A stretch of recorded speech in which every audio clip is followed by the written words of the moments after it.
July 1968. The heat in New York City wasn't just in the air, it was in the pavement. It was radiating off the brick tenements of 125th Street like a fever that wouldn't break. But inside the Unity Funeral Home, the air was cold, not cool, cold.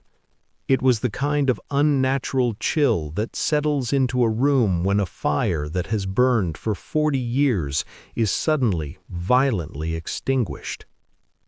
Thousands of people lined the streets outside, old women with swollen ankles weeping into lace handkerchiefs, men in work boots holding their hats against their chests, children who didn't understand why the music had stopped, only that the adults looked terrified.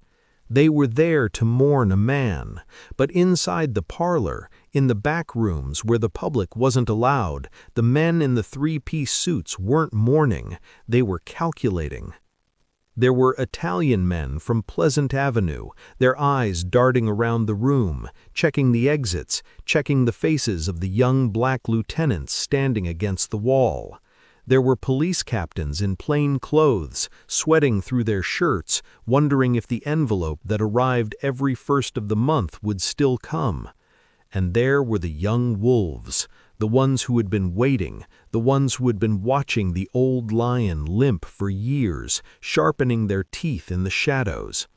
They stood in corners, whispering, not about the tragedy, not about the loss, they were whispering about territory. They were whispering about 116th Street. They were whispering about the heroin connections in Marseille. In the center of it all lay the body of Ellsworth Johnson, Bumpy, the man who had held the ceiling up for 30 decades, the man who had kept the wolves at bay with a look, with a chessboard, with a straight razor. Now he was just a body in a box, and every man in that room knew the same terrifying truth, even if they were too afraid to say it out loud. The ceiling was coming down. The treaty was over. The silence that Bumpy Johnson had enforced with such lethal precision was about to be broken by a noise so loud it would tear Harlem apart. They looked at the body. Then they looked at each other. A glance, a nod, a hand moving toward a jacket pocket. The king was dead, and the war for the ashes had already begun before the hearse even turned the engine on. If you're drawn to the untold power stories of Harlem and the men who ruled without noise, you're already in the right place. This is Bumpy Johnson Files. Subscribe and tell us in the comments where you're watching from and what time it is right now. Most history books will tell you the story ended when Bumpy Johnson clutched his chest at Wells' restaurant. They roll the credits right there. They give you the funeral, the tears, the end of an era. But they're lying to you by omission. The files, the real files that were buried under decades of grand jury testimony and sealed police reports, reveal that the death of Bumpy Johnson wasn't the end, it was the inciting incident of a horror story. What happened next wasn't just a power struggle, it was a socio-political collapse. Bumpy Johnson was the dam. He was the only thing holding back a flood of chaotic, unorganized, hyper-violent ambition. When he fell, the water didn't just trickle, it crashed. This story isn't about the glory of the gangster. It is about the terrifying reality of the vacuum. It is about what happens when the architect dies and the demolition crew takes over. This story will change how you understand the very nature of control and show you that the violence of the 1970s wasn't an accident, it was a direct consequence of a single heart stopping in 1968. But before we see the blood, we must feel the fear. Imagine waking up the morning after the funeral. For 30 years, you knew the rules. You knew that if you paid your protection, your shop window wouldn't get smashed. You knew that if you had a dispute with a neighbor, you didn't call the cops, you went to the frantic, smoke-filled back room of a club, and a man with a soft voice settled it. It was a dark system, yes. It was criminal, yes. But it was order. Now, imagine that morning. You open your shop, you look down the street, the collectors are gone. But in their place, there are new faces, younger faces, men who don't look you in the eye, men who are high on their own product. There is a vibration in the neighborhood, a low-frequency hum of anxiety. The old ladies feel it first. They stop sitting on the stoops, the lights go out a little earlier. The connection between the community and the criminal underworld, which Bumpy had carefully curated like a politician, was severed. Bumpy was a part of Harlem. These new men, they just wanted to own it. The emotional weight of this moment cannot be overstated. It was the feeling of a ship losing its captain in the middle of a hurricane. The passengers didn't know how to steer, and the waves were getting higher. In the weeks following the funeral, the silence was deafening. It was the silence of hesitation. The 5 families downtown, the Genoveses, the Gambinos, they paused. They had respected Bumpy. They had feared him in a way. He was a man of business. They could sit across a table from him and talk numbers. But now they looked uptown, and they didn't see a partner. They saw a feeding frenzy. They sent emissaries, old guys in fedoras driving Cadillacs up Lenox Avenue looking for someone to talk to, looking for the successor. But there was no successor. Bumpy hadn't anointed an heir. Perhaps he was too proud. Perhaps he thought he would live forever. Or perhaps, and this is the darker truth, he knew that no one could do what he did. He knew the mold was broken. So the Italians found no one to negotiate with. Instead, they found chaos. They found different crews claiming different blocks. They found that the discipline was gone. And when the Italians realized there was no one to answer the phone, they decided to hang up. They pulled back. And when the Mafia pulls back, they don't leave a vacancy, they leave a trap. Into this void stepped the new breed. You know their names, or you think you do. Frank Lucas, Nicky Barnes, but you don't know them like this. You know the movie versions, Denzel Washington in a chinchilla coat, but the reality was far colder, far less romantic. Frank Lucas didn't walk in with a parade. He walked in like a ghost. He had been Bumpy's driver, his shadow. He had watched the old man operate for years.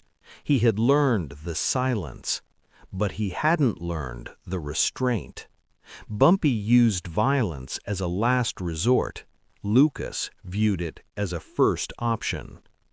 He saw the vacuum not as a tragedy, but as a market opportunity.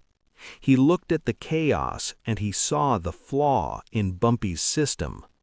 Bumpy was a middleman. He bought from the Italians. He sold to Harlem. He paid a tax. Lucas decided to eliminate the tax. He decided to eliminate the Italians. It was a move of staggering arrogance. To cut out the 5 families, to go directly to the source in Southeast Asia, it was suicide, or it should have been. But the chaos worked in his favor. The police were too busy trying to figure out who was shooting who to notice that a quiet man from North Carolina was building an empire of pure heroin that would make Bumpy's numbers game look like a lemonade stand. Then there was Nicky Barnes, Mr. Untouchable. If Lucas was the ghost, Barnes was the neon sign. He represented everything Bumpy despised. He was flashy, he was loud, he wanted the fame. He looked at the empty throne and he didn't just want to sit in it, He wanted to paint it gold and put it on the cover of a magazine. These two men and a dozen others like them began to carve up Bumpy's carcass, but they didn't understand the anatomy of the beast. Bumpy ran a government. They were running slaughterhouses. The tension began to ratchet up in 1969.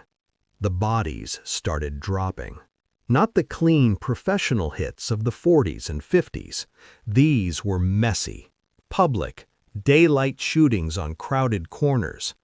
The code of silence was replaced by the sound of automatic weapons. Bumpy never let civilians get hurt. It was bad for business. But now, civilians were collateral damage. The community, the people who had lined the streets for the funeral, locked their doors. The Robin Hood narrative was dead. There were no turkeys on Thanksgiving anymore. There were just needles in the park. Every month, the stakes got higher. The epidemic exploded. This is where the story turns truly dark. Bumpy had sold heroin, yes, but he controlled the flow. He kept it contained. He had rules about who could sell and where. With him gone, the floodgates opened. Blue magic hit the streets. It was purer, stronger, deadlier. The addiction rate skyrocketed. The very people Bumpy had claimed to protect were now turning into zombies in the hallways of the tenements he used to own. It was a betrayal of the highest order, a betrayal of the legacy. What the new bosses didn't know, what they were too blinded by greed to see, was that they were being watched, not just by the police, but by the federal government. Bumpy was a local problem. He was a New York problem. But Lucas and Barnes, they were becoming a national security threat. They were moving so much money, corrupting so many cops, that the system itself was starting to buckle. This is where everything changed.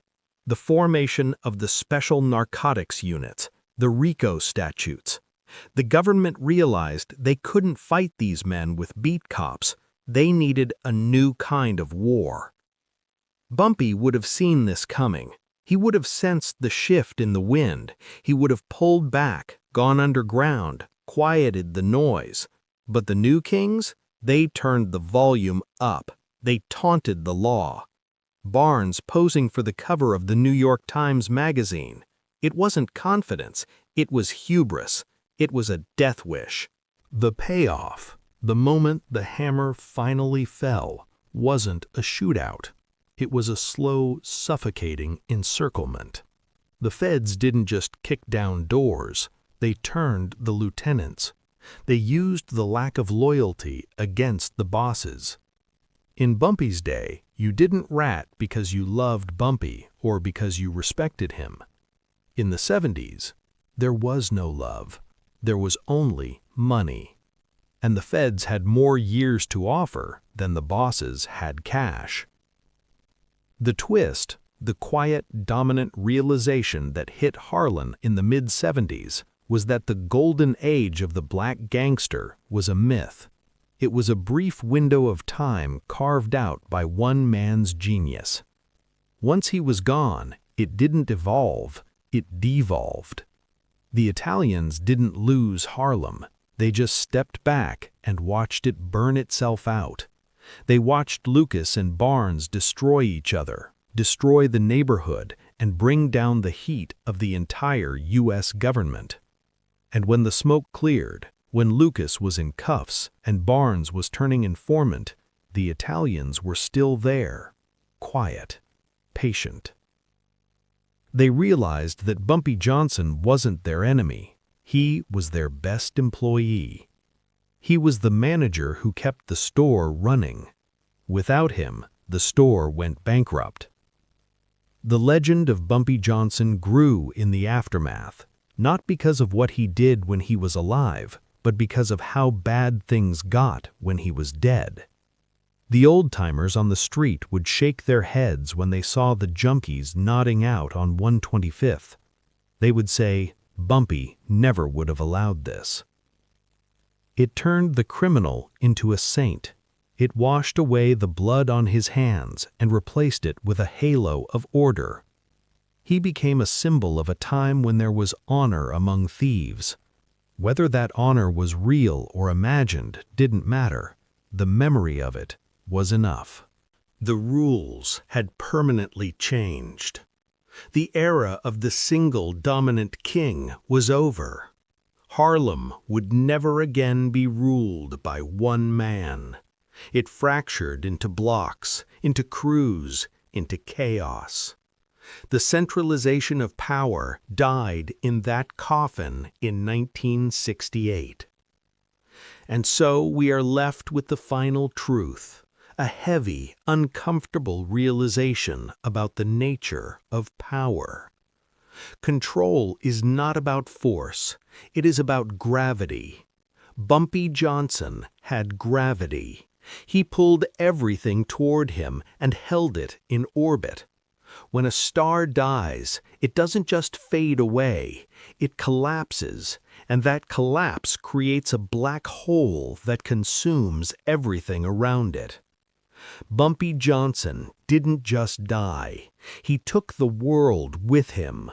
And the men who tried to stand in his footprints didn't realize until it was too late that those footprints were on the edge of a cliff.